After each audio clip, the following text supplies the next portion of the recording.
Coming to you from the nation of Kalinga, he is the man who single-handedly took down the original Kalinga record. He is the man who helped take down the sitting mayor of Kalinga in the 2012 election. He is a man who could trace his lineage back to 1525.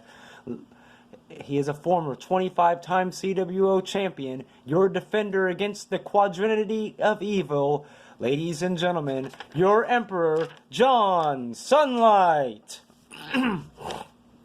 Excuse me there. Hello, ladies and gentlemen. I am your Emperor, John Sunlight, and welcome to the August 4th, 2019 edition of the John Sunlight Show. Before we start the show, I would like to give a special shout out to Batlin Bill, who has been a viewer of the John Sunlight Show from the very beginning. Thank you for your support. It's another hot day in the hellhole that is Kalinga, but what else can you expect during the summer? Either we will get through it or Kalinga will melt to the ground. Well, we have a great show for you today, so without further ado, on to local news. The latest event in Kalinga is one that I'm not surprised is happening at all. It seems that our local pot shop has fired their security guards. Cost-cutting measures, they say. So, how many weeks until somebody breaks in at night and robs the place? Or worse, how many days until somebody busts in with a gun during regular business hours? Between that and the insane taxes that our retarded state government imposes, I predict that before December 31st, 2021, that our local pot shop will probably be closed.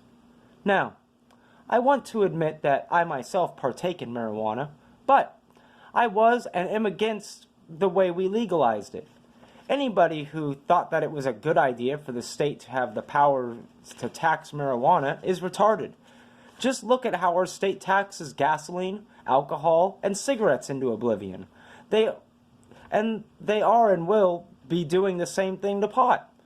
The lawmakers also thought that making it legal would get rid of the marijuana dealers, which is more proof of how stupid they are.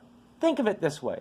No matter what the product, would you rather go to the store and pay an almost 20% tax on that product, or would you rather go to somebody else and buy that same product for 20% less? Common sense, people. Remember, the 2020 election is coming soon, so vote Mr. Ron Lander and Mr. Tanya Stoles out of office. Also, don't forget to boycott the Kalinga Press, because no news is better than someone who will stab you in the back. On to sports. This week in sports, we had a lot going on.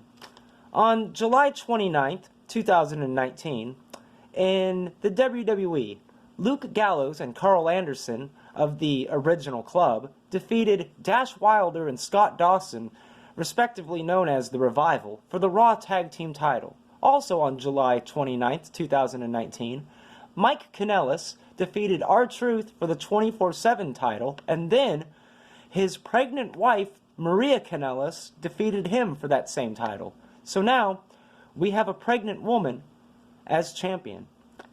Interesting. Also, on July 27th of this month, in Japan, in the Pro Wrestling Noah promotion, Hayata won the Global Junior Heavyweight League Tournament, which is, on par with IWGP's Junior Heavyweight Tournament. Also on July 27th, in England, Liam Thompson defeated Joe Coffey for the ICW 0G Championship. On July 28th, also for the ICW promotion, Stevie Boy defeated Wolfgang for the ICW Heavyweight Championship. On July 28th, in the Pro Wrestling 01 promotion, Yuji Hino won their annual Fire Festival tournament. Also on July 28th, in the Progress promotion in England, James Drake and Zach Gibson defeated Kyle Fletcher and Mark Davis for the Progress Tag Team titles. And on July 28th, 2019, Hiratu Sato and Yusuke Okada won the All Japan Junior Battle for Glory tournament, which is a tournament for junior heavyweight wrestlers in the tag team division. And for a boxing note, on July 27th, Avenel native Jose Ramirez defeated Maurice Hooker to unify both the WBO and WBA light welterweight championships. Congratulations to Jose Ramirez on capturing now 2 titles. And finally, for sports, we have a sad news. Unfortunately, professional wrestling great Harley Race has passed away. He was 75 years old. Harley Race is a former 8-time NWA heavyweight champion, a former 1-time United National champion, a former PWF, Stampede, and WWA heavyweight championships. He also held many tag team championships and other regional titles for the professional wrestling. Our wishes go to his friends and family. That is it for part 1 of the August 4th, 2019 edition of the John Sunlight Show. Tune into part 2 coming up next.